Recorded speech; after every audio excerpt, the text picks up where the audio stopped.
olhando tudo ao redor, a gente acaba ficando muito desanimada nesses tempos. Mas graças a Deus acabou o famigerado mês da mulher. Passamos pelo dia da mentira, que a gente como ser humano tem datas, né? Que a gente quer marcar. Não sei qual o sentido, mas só por ser dia da mentira, não dá nem ânimo de pesquisar por que disso. Aí veio Sexta-feira da Paixão e hoje é 4 de abril, é Páscoa. E até pensando sobre isso, sobre a Páscoa, esse renascimento de Jesus e essa mortandade que nos cerca, graças a Deus ainda não tive ninguém vitimado, espero não ter, lógico, vitimado pela Covid, mas ela ronda, espreita todos nós, os que estão atentos e os que estão alheios, e andam por aí, como a música dizia, que o acaso vai nos proteger. Infelizmente, tenho mortes aqui onde eu moro, a serem constatadas pela essa Covid. Tive 2 ou 3 parentes que foram acometidos, mas graças a Deus não foi de uma forma tão grave a ponto de ficarem com sequelas, mas logicamente foi um susto. E tem todas essas notícias de morte que nos cercam. E não é só quando você liga a televisão, é quando você conversa com algum conhecido, com algum vizinho, dos meus colegas de sala dos 2 cursos que eu faço. Tem os próprios colegas que foram acometidos, uns que ficaram com sequelas. Bom, enfim, a morte nos ronda, como sempre nos rondou, mas agora ela fez questão de se fazer mais presente. E estou aqui.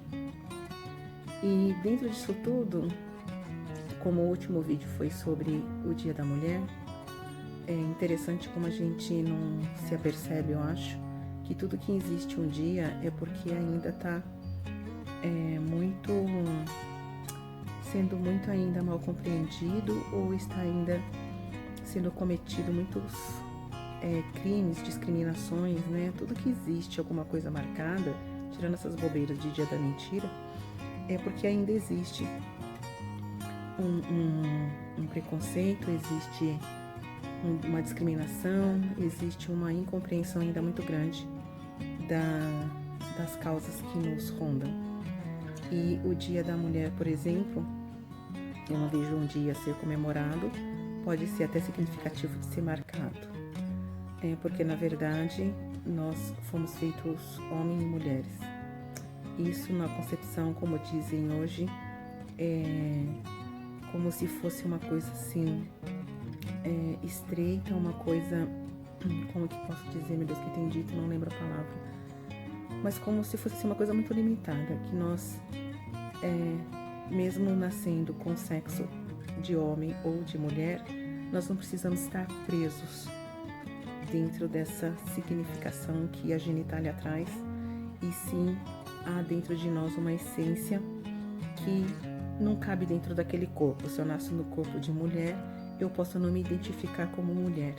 Então são coisas que acredito que não sejam novas, são coisas que se a gente vai pro viés religioso é condenável, se a gente vai no viés do texto bíblico, ele é relatado lá dentro, mas é como se fosse uma coisa, se você tivesse fora daquelas determinações não sei se seria a palavra, mas dentro daquilo que Deus já estabeleceu, homem e mulher. Na criação não se relata uma terceira forma humana ou uma terceira via, mas nós somos humanos, né? Então a gente acaba tendo uma série de conflitos e uma série de resignificação pessoal. E como que a gente, como leitor da Bíblia, como religioso, né? Não no pior sentido, mas como se dizendo o embaixador da palavra de Deus ou de Deus na Terra, como que a gente lida com essas situações, né? É ainda para mim muito conflitante, não acho que ninguém vai para o inferno, não sei como lidar com isso, não sei como que cabe dentro, né, do sistema, se é que precisa caber dentro do sistema, mas a gente aprender a conviver com essas pessoas que também são alvos com toda certeza do amor de Deus. Mas vamos falar do enquanto mulher, a pessoa que nasceu com o sexo, com a genitália de mulher, que se sente mulher, que se sabe mulher de alguma forma. Com toda as libertações que dizem que tivemos, né? Eu nunca vejo assim de um modo muito favorável, mas porque eu, com quase 60 anos, sempre vi mulheres que trabalhavam fora desde a minha infância, mulheres que sustentavam casa, mulheres que eram chefes de família, como eu já disse algumas vezes. Então isso não é nada novo. E parece que, né, na história do patriarcado, como a gente era meio que objeto e meio que propriedade, então a gente precisava de autorizações, não necessariamente no meio pobre, né? Mas em determinados níveis sociais, essas coisas não eram tão inerentes. E tem, logicamente, profissões que as mulheres nunca atingiriam antigamente, porque era estritamente masculino. Mas, mesmo dentro dessas conquistas, se pode se chamar conquistas, a gente teve muitas perdas, que foi a dobra, né, de serviços, a dobra de tarefas, ou o triplo de tarefas que a gente sempre teve. E a gente mesmo começou a se cobrar muito, né, de dar conta de tudo. Eu achava que eu tinha que ser esposa, amante do meu próprio marido, excelente. Tinha que ser uma excelente amante, uma excelente profissional, uma excelente mãe, uma excelente dona de casa. Umas loucuras assim, que eu durante certo tempo dei conta. Mas é lógico que tudo, né, espana, porque nós somos humanos. E as coisas são tão assim sutis, elas não vêm como uma imposição. Às vezes vem, mas no meu caso não veio como uma imposição. Alguém faça isso. Já interagi nessa minha vivência desde o nascimento com essa, como que eu posso dizer? Enfim, a gente interage uns papéis que muitas vezes nem são os nossos ou que nos são passados, né, implicitamente. A gente é fruto de repetição, né, mimética, e a gente vê e a gente observa coisas que não são ditas. Por exemplo, nunca foi dito para mim, mas eu carregava comigo, por exemplo, a virgindade, não necessariamente que teria que ser até o casamento, mas era uma coisa sagrada. Eu nunca parei para pensar, né, se eu me casaria virgem. Eu não tive tempo para pensar em muita coisa, porque a maioria das pessoas realmente necessitadas e pobres, eu acho que a gente não tem tempo de parar para grandes reflexões. Eu tinha algumas coisas permeando o meu imaginário, sabia que não era para fazer sexo antes do casamento, mas é tudo implícito. E assim, que seria bom preservar essa virgindade, e eu não queria ser mãe solteira, né? Então, mas aí as coisas foram simplesmente acontecendo, mas há sempre não sei se eu posso dizer uma lei, mas na comunidade onde que você tá, as coisas não são ditas necessariamente, né? Elas são meio que absorvidas. E isso aconteceu comigo. Eu não sei se para todo mundo. E hoje eu observo, parece que não existe mais muito isso, né? As pessoas se replicam sim, as pessoas repetem sim os atos uma das outras, mas sem essa preocupação aparente de que, nossa, minha mãe vai ficar decepcionada, ou o que meu pai espera de mim, porque parece que tá todo mundo no mesmo caldo, né? O pai e a mãe parece que não estão preocupados com o que os filhos vão pensar deles, e consequentemente os filhos parecem também que não estão muito preocupados, já que nem os pais se preocupam. E eu já vim com essa coisa, não ser falsa, fazer o meu eu, mas procurar o melhor de mim, para que quando eu não gosto dessa coisa de apontar o dedo, que me apontem o dedo. Ninguém gosta, a gente quer quebrar o dedo da pessoa que aponta pra gente. Então, eu tenho um conceito muito forte de certo e errado pra minha vida, e eu tentei caminhar dentro disso. Mas voltando a essa coisa da mulher, o que eu comecei a ver no meu ambiente de trabalho, com as colegas com as quais eu convivi, e sempre eu procurei agir e não ser falsa, mas mesmo diante das minhas, como eu posso dizer, perplexidade, que eu ficava com as histórias delas, eu tentava ver o lado delas, compreendê-las, para saber como é que era aquele mundo assim, tão diferente do meu. E era muito engraçado, porque eu convivi com muitas mulheres e o bom de você trabalhar com alguém todos os dias é que você pega todos os dias das pessoas, assim como elas pegavam os meus. Então essas mulheres que falavam e batiam no peito e festejavam o fato delas serem amantes e que elas sabiam que os parceiros delas eram casados e que elas se vangloriavam de que elas ficavam com a melhor parte, nos dias maus elas estavam arrasadas, porque na verdade parte daquele discurso não era verdade. E aí eu comecei a ver que você pode passar por várias gerações, eu acho que até a de hoje, por mais que a gente fale que é liberal ou que a gente fale que gosta de ser libertino, no fundo não é verdade. Porque a gente acaba num momento que eu chamo dos dias maus ou o dia do nosso encontro com nós mesmos, a gente quer uma coisa pra gente, a gente quer um porto seguro, né? E eu, pelo menos, me esforço, eu tenho essa preocupação em ser o porto seguro para alguém e gostaria de ter esse porto seguro, que eu acho que todo mundo necessita, né? Desse porto seguro. Mas aí eu vejo essas moças, mulheres, parentes, assim, em uma vida, como que eu posso dizer? Completamente diferente das perspectivas que eu tinha. E até com as minhas próprias filhas, eu acho que eu nunca conversei sobre essas perspectivas que eu tinha. Não no sentido, por exemplo, eu lembro que eu cheguei a comentar com elas que não estou preocupada com o e-mail de cada uma delas, se vai estar lá ou se não vai estar lá. Mas sim de quanto é sagrado no sentido de que envolve muito sentimento, muita alma, muito sentimento, muito alma. Eu não consigo achar outra palavra quando você tem um ato sexual. Logicamente que nem todo mundo é igual. Logicamente que pode haver, né, mulheres que simplesmente fazem sexo para saciar uma necessidade fisiológica.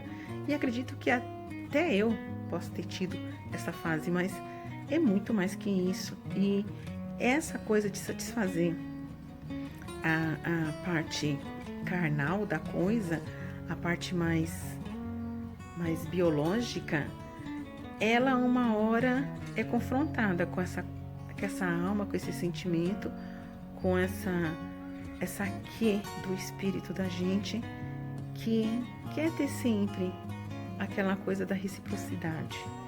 E, por exemplo, o sexo não é pecado, mas o sexo por si mesmo, até quando ele vale a pena? Aparentemente, para muitas mulheres e homens, vale a pena por muito tempo. Eu não acredito pelas pessoas com as quais eu já vivi, eu convivi, né? Eu não embarquei muito nesse tipo de experiência, porque eu sempre fui do tipo da pessoa observadora, assim. O que dá errado com você, eu nunca me achei nem mais bonita, nem muito menos mais inteligente para falar, não, comigo vai dar certo.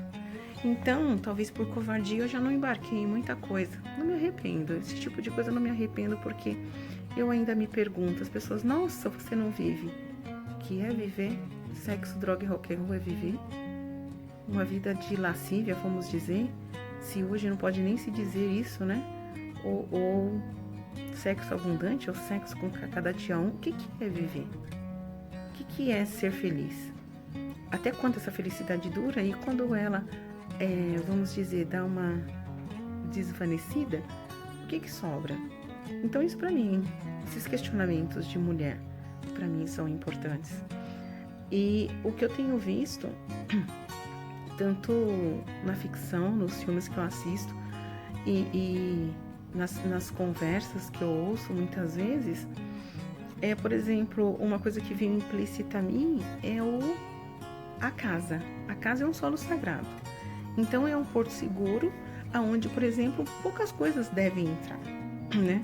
E aí eu comecei a ver em filmes e depois eu comecei a observar que, nossa, gente, na vida de muita gente é natural, por exemplo, você sai com uma pessoa a primeira vez que seja e já traz ela para casa. para sua casa. Já que é para sei lá, para se lascar, pelo menos que vá para um motel, coisa parecida, mas preservar o seu espaço. Mas é difícil porque o nosso espaço já começa, acho que no espaço corporal. Então, o que eu vejo que hoje se chama de uma liberação feminina é pegar aquela parte instintiva que o homem usava para ele, e de fazer sexo sem compromisso e sem culpa, nós também resolvemos abraçar isso. Aí surge uma questão que, para mim, muito profunda e pessoal. Já é difícil criar filho de um pai só. Imagine um filho de cada pai. Eu, com sinceridade, não teria cabeça para isso. Porque, primeiro que você tem que ter... Cada filho é uma pessoa completamente diferente para você conhecer, para você lidar, para você ser mãe, para você... Tem que atuar em áreas completamente diferentes de um para com o outro. Nem sempre a gente consegue. Agora ainda tem que administrar um pai diferente para cada um. É melhor um problema com um pai só, no meu caso. E isso se tornou uma constante, mas eu acho que é muito interessante. Eu lembro quando a Xuxa começou a propagar que ela ia ter uma produção independente. Parece que a gente está falando de um produto mesmo e não de um outro ser humano. E eu sempre penso no filho, nos filhos dos outros e nas pessoas como a mim mesma. As minhas faltas, as minhas dificuldades, os meus desejos, as minhas carências, a minha busca espiritual. É tudo muito complexo, né? E aí é difícil, mulher, mãe, ir lidando com toda essa gama de situação. E como se acha bonito dizer hoje, né? E as pessoas não têm muito a responsabilidade de ser pai e mãe solo. Pai é difícil a gente ver solo, pelo menos não no meu meio. Agora, mãe solo prolifera, né? E eu acho que aí a gente, como eu também, fiquei grávida, eu ainda era solteira, a gente, logicamente, não está pensando na frente, a gente não está agindo com responsabilidade e a gente não está dando, epa, eu vou reproduzir mais uma pessoa. E com todos os problemas que eu já tenho, sem resolver nenhum, e com todos os problemas que essas pessoas de desenvolvimento traz, e a cada vez irresponsavelmente, mais e mais, a gente acabou produzindo mais e mais mãe solteira, mais e mais mulheres que têm um filho com cada pai, e cada mais vezes homens vão tendo mais mulheres. E hoje parece que com 20 anos é difícil você pegar um jovem menino ou menina que já não tenha filhos. E aí a gente foi complicando uma coisa que já era, eu acho que tão complicada. E logicamente que tem o campo da mulher do trabalho, tem o campo da mulher pessoa, né? E várias frentes a serem vividas, a liberadas talvez, não sei qual seria o termo, mas a gente vai se enrolando cada vez mais nesse processo. E minha grande busca como mulher, como pessoa, é saber, e principalmente, né, no meu caso, como evangélica, da Bíblia, a leitura da Bíblia, eu ia falar, até engasguei, né, porque eu não leio a Bíblia tanto assim, você viu que não saiu naturalmente. Mas como pelo menos uma pessoa que procura conhecer a Bíblia e a palavra de Deus, que mulher Deus queria que fôssemos, né? Que tipo de mulher? Qual realmente a posição da mulher? Então, alguns outros problemas assim eu nunca enfrentei, mas principalmente eu gostaria de avançar como pessoa e procurar estudar qual é o papel realmente que Deus teria para mim. E como mulher, qual o papel realmente? Porque hoje é Páscoa e principalmente Lucas, no Evangelho de Lucas, ele dá muita essa proeminência para a mulher no ministério de Jesus, e mesmo no patriarcado precisa ter uma leitura coisa que eu também não sei fazer, mas uma leitura mais detida e acurada, para que você veja ali que tem o papel fundamental da mulher. E o papel, principalmente, eu gostaria que a gente conhecesse tanto assim, um pouco mais de Deus, de Jesus, um pouco mais de humanidade, para, logicamente, nunca vai acabar preconceito algum, mas que a gente visse que somos iguais, mas com funções diferentes. Eu, pelo menos, acredito nisso e tem função masculina que eu também não quero mesmo. E, nesse caso, no caso do Evangelho de Lucas, por exemplo, é maravilhoso ver a atuação, né, que ele vai falando das mulheres e falando especialmente hoje da Páscoa. Uma coisa que chama a atenção é que as mulheres, fazendo a função dela de mulher, elas é que descobrem primeiro que Jesus ressuscitou. Ao dizer aos homens discípulos que estavam sem nenhum demérito, mas eles, né, tinham um outro tipo de envolvimento com Jesus, então eles estavam mais preocupados e estavam com medo da perseguição que poderiam deflagrar contra eles, eles estavam escondidos, estavam todos trancados e elas chegam e, como sempre, a mulher foi tida como quem tem devaneios. Então, eles primeiro ficam, tem um certo devaneio. E aí, como sempre, a maravilhosa personalidade de Pedro, ele sai e vai olhar esse túmulo, cujo qual as mulheres disseram que estava vazio. E sempre teve uma posição muito interessante. E assim, os dois sexos tiveram posições importantes, e suas posições bem definidas, e suas no mesmo grau de importância. Eu vejo dentro dos evangelhos. Mas só que são funções diferentes, né? Então não adianta falar que Jesus amava mais, como gostam de dizer, Jesus amava, Maria Madalena, como alguns sugeriram até que eles casaram, tiveram um caso ou coisa parecida, do que a Pedro. Eu acho que cada um teve a sua importância, tirando essa história, tá? Do romance, mas todos eles tiveram a sua importância como pessoas, ponto, como filhos de Deus, ponto, só que funções diferentes, né? E aí é muito interessante porque também quando Jesus vai ao poço lá em Samaria, é uma mulher com que ele conversa e para ela, a primeira vez que é revelado que ele é o Messias, e ela acredita e ela vai falar aos homens da cidade dela. E Jesus passa 2 semanas com eles em Samaria. E é muito interessante que a gente aprendesse realmente o papel. Se também seria esse nome, gente, porque seria tão bom se tira tudo, essa gama de maldade que nós temos, que a Bíblia chama de pecado que nós temos, essas visões tortuosas que nós temos. Nivela com todo mundo como ser humano, preto, branco, amarelo, roxo, homem, mulher, sei lá o que. Pronto, nivela tudo. E tem uma coisa muito importante que a Bíblia fala, que nós todos estamos cerrados sobre o mesmo pecado. Então aquele religioso, por exemplo, que talvez queira condenar, ou não sei nem como se diz, mas talvez seja transexual, aquele que muda de sexo, está encerrado sobre o mesmo pecado. Estamos encerrados sobre o mesmo pecado. E só é Deus vindo ao nosso encontro. Não é a gente empurrando ninguém a Deus, porque a gente nem sabe direito onde Deus está, e nem puxando, nem arrastando, e nem enfiando o que eu penso na cabeça da pessoa que vai mudar alguma coisa. Mas seria bom, sim, nós, mulheres, começássemos a pensar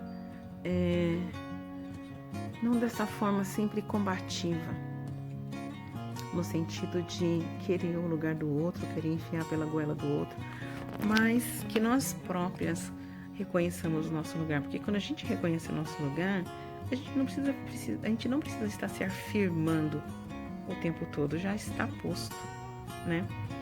Então, talvez não seja a melhor pessoa para falar disso. E nessas 2 ou 3 semanas atrás eu fiquei muito gripada, graças a Deus não era coronavírus, a louca também não foi no médico, mas se própolis, mel, chá curou, né, tá curando, é porque eu acho que não era, né, graças a Deus. Mas enfim, tá dando realmente, eu acho que para todo mundo, um pouco de desânimo, e eu pensei, para que esses vídeos, questionei muito, falar o que para quem, e para que falar mas eu acho também que serve de um pouco de terapia, talvez. E como eu ainda me agarro aquele fiozinho de esperança do começo, é que talvez alguém possa estar assim como eu, possa estar na idade que eu tô, pode estar nesse conflito, pode estar com essa forma de pensar, ou próxima, ou adiante dela, e possa servir para alguém, ou possa servir talvez até para que eu tenha, através dessas tentativas, de me expor e de falar e de apaziguar talvez o espírito de alguém que esteja dessa mesma forma e se sentindo sozinha, talvez receber não sei se seria um laço de amizade, porque tem muitas pessoas que às vezes após algum vídeo falam, nossa, que bom que você não desistiu, e dá um maior estímulo, né? Teve um dia que eu postei alguma coisa, eu acho que foi no meu status, a pessoa falou assim, vê direito, porque as coisas não são bem assim. As coisas não são bem assim pra ninguém. As coisas não são bem assim do jeito que eu vejo, do jeito que eu tô expondo e do jeito que eu falo. Mas eu tô falando do meu lugar, né? Eu detesto essa história de lugar de fala, né? Mas assim, eu gosto mais da visão de mundo. Mas cada um vê conforme as suas lentes, né? E vê da onde está. E eu tô vendo, com certeza erroneamente, mas eu estou vendo do ponto que eu estou. E é legal porque diz que tem, né? Cada ponto de vista é vista de um ponto. Então, do ponto que eu estou tendo este ponto de vista. E quando as pessoas têm uma mania de falar assim, eu não concordo. Gente, a gente não tá aqui para concordar, a gente estaria aqui para conversar, mas há muitos anos a gente perdeu esse dom, né? E aí fala assim, mas eu não gosto de discussão. Mas as pessoas estão tirando por discussão briga. E, desculpa, eu gostaria muito que a gente aprendesse a discutir, coisa que eu acredito estar aprendendo agora, porque por muito tempo eu tipo assim, você discorda de mim, então eu já não gosto de você. E graças a Deus, né? A maturidade, a idade vão trazendo as coisas novas. E aí todo mundo falava, gente, mas isso aqui teve uma época que falava assim, não mistura o profissional com o pessoal. Graças a Deus, depois eles falaram, não tem como você não misturar. Nós somos uma coisa só. Mas a gente tem que fazer mesmo uma separação entre você não concordar comigo e a gente continuar conversando. A gente pode não chegar a um denominador comum, péssima em matemática. A gente não pode chegar a esse denominador, mas a gente pode convergir em outros segmentos, em outros ramos. Então não é para que ninguém concorde, é até para ver, nossa, tem uma pessoa louca desse jeito, ou tem uma pessoa, nossa, pensa igual a mim, ou nossa, pensa completamente diferente de mim, mas olha, pelo menos pensa, a gente pensa, né? Então, dê mais isso e que nós possamos todos os dias estar sendo ressuscitados para uma nova visão. No meu caso, que sou evangélica, ressuscitada por Cristo, em Cristo e com Cristo, mas que todas as pessoas sejam ressuscitadas para um abrir de mente, uma oxigenação do cérebro, que dá uma nova visão, que dá um novo compreender, que dá um novo olhar, e muitas vezes sobre as mesmas coisas. A gente não precisa ter uma nova coisa para ter um novo olhar, que a gente tenha um novo olhar sobre essas mesmas coisas, e sobre as coisas de mulher, sobre as coisas de homem, sobre a Páscoa, e que a gente aprenda, quem está buscando principalmente nesse novo tempo, aprenda muito mais de si mesmo, né? Porque é muito interessante a morte nos rondando, como sempre o fez, mas ora de forma mais estreita, ora não. Que eu acho muito interessante que as pessoas ficam preocupadas e falando sobre o fim do mundo, ou quando Jesus voltar, no caso dos crentes, ou quando o mundo acabar, ou qualquer coisa apocalíptica, ou como já teve tantas outras menção de Nostradamus que o mundo vai acabar. O nosso mundo acaba quando a gente morre. Muitas vezes a gente morre em vida, mas literalmente quando a gente morre e desce a cova, ali o nosso mundo acaba. Então o que nós vamos fazer até lá e que tipo de crença, de responsabilidade, de pensamento, de esperança nós vamos viver? aqui, neste momento. Vamos torrar tudo no aqui e agora, viver loucamente, com os prazeres efêmeros e urgentes do hoje. A decisão é de cada um, lógico, né? Mas que a gente encontre o melhor caminho. E o verdadeiro caminho é Cristo. E que Ele possa nos encontrar, porque nós não damos conta de encontrar, porque um Deus que a gente encontra já não é um Deus. Então é um Deus que nos encontra e Ele é diferente de todos os deuses que estão propostos nas galerias e nas prateleiras das religiões.